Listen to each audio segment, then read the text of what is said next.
Perkenalkan, nama saya Muhammad Farizal Zahir, angkatan tahun 2024.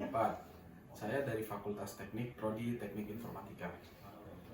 Nama saya Octavian Dini, angkatan 2024, saya Fakultas Teknik, Prodi Informatika.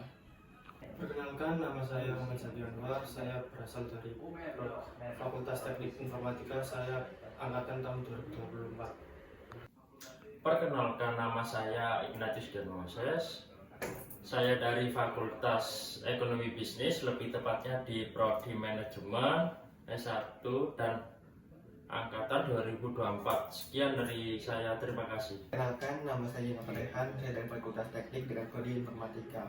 Saya dari angkatan tahun 2024. Oke, kali ini langsung saja masuk ke sesi wawancara.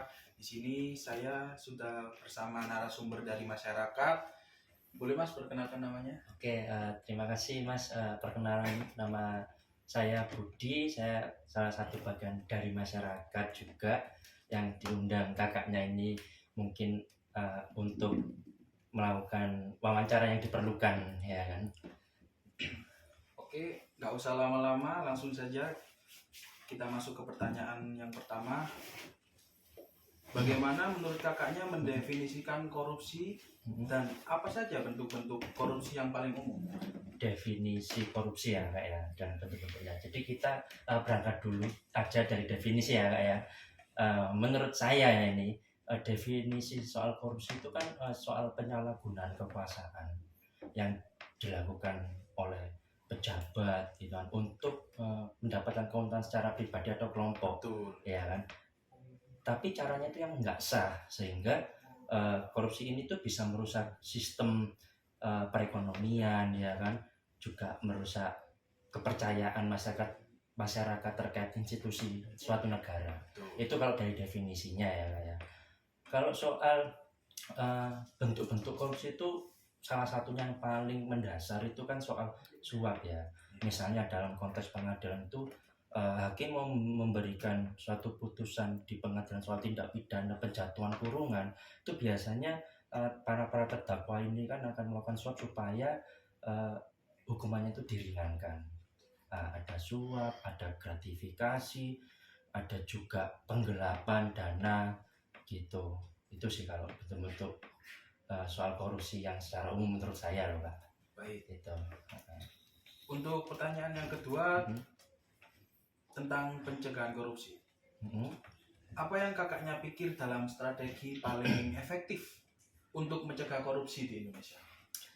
Soal pencegahan yang paling efektif itu yang pertama menurut saya itu soal transparansi aja sih Kak. Jadi supaya tidak ada pikiran buruk dari masyarakat, kan mungkin kakaknya tahu sendiri kan soal masyarakat ini terhadap institusi itu pandangannya udah buruk karena banyaknya maraknya kasus-kasus korupsi, salah satunya yang terakhir kan Pertamina. Nah itu kan kepercayaan masyarakat terhadap institusi kan udah mulai menurun, sehingga menurut saya itu harus ada transparansi secara keterbukaan yang bisa dilakukan secara publik gitu. Misalnya adanya pengadaan barang di kota Surabaya, pengadaan barang contohnya bansos soal COVID gitu misalnya. Jadi kita harus terbuka dana dari pemerintah itu, misalnya satu kepala keluarga itu dianggarkan 100.000. Jadi ya kita transparan aja. 100.000 nggak ada tuh namanya nanti dari negara, dari pusat 100.000, tapi waktu nyampe ke kepala keluarga cuma 10.000. Nah yang 95.000 itu kemana ya? Nah itu Wajib kan dipertanyakan. Terus yang kedua, strategi yang paling ampuh ya itu soal sanksi pidananya. Kalau kita melakukan perbandingan hukum dari negara Korea Utara, namanya korupsi itu langsung dihukum mati. Tapi kalau di Indonesia ini kan masih melihat hak asasi manusianya, sehingga eksekusi soal hukuman mati itu kan menurut saya melanggar hak asasi. Kadang-kadang korupsi 1 triliun itu kan uang kita semua kan korupsi. Nah itu cuma kurungannya cuma 5 tahun. Nah bagi saya itu kan merasa nggak adil aja sih. Oke, tanpa berlama-lama langsung masuk ke pertanyaan terakhir aja.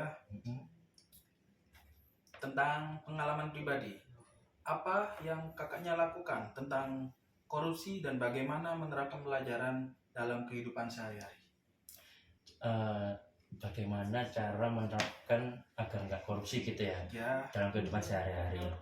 Ya yang pasti kita kembali pada iman ya. Kalau kita tuh bersyukur dengan apa yang diberi, itu kita akan merasa cukup ya kan, sehingga jika kita dikasih amanah untuk melakukan segala sesuatu, apalagi berkaitan dengan keuangan, itu ya bagi saya ya sudah kita lakukan secara transparan aja tanpa ada rasa apa mencuri mengambil keuntungan. Nah itu aja sih menurut saya kak ya gitu. Jadi terus yang kedua kita harus banyak-banyak belajar juga dari contoh-contoh yang ada, karena kalau kita generasi muda ini apalagi ya kita masih menerapkan sistem mengambil keuntungan dalam suatu anggaran yang sudah diamanahkan, itu nantinya akan berdampak pada perekonomian yang lain, sehingga dampaknya nggak hanya ke sekitar kita aja tapi ke perekonomian yang lain, orang-orang yang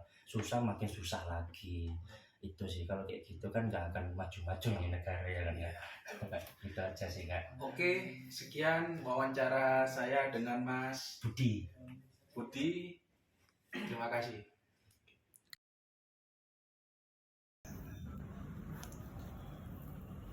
Oh, langsung kayak pertanyaan gue ini. Ya ini ya.